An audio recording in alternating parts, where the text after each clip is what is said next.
All right, guys, we're about to get really stupid. It's 49 degrees. We're getting on Splash Mountain at 10:59. Let's do this. Here it is here. I did make it.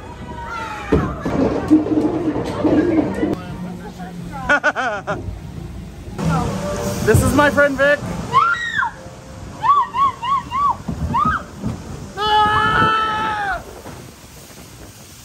Oh, it's so cold.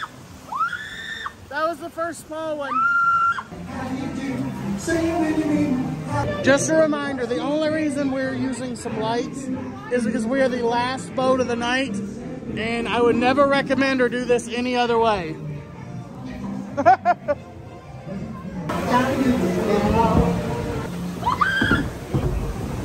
Oh!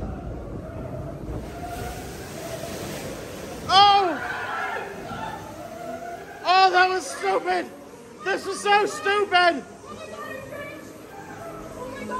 This is so dumb!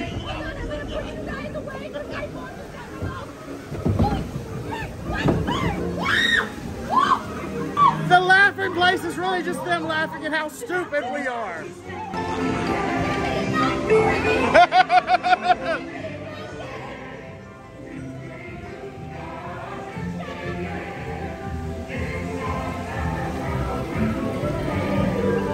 Well, it passed a very wet and cold fat test, and I think that is the perfect way to end this fat tested walkthrough of Disneyland. Thanks to all of my friends. There's only a few of them left here that joined me on this. And if you guys ever want to meet up at a park, please make sure to let me know and subscribe, follow. I'll see you guys in the next one.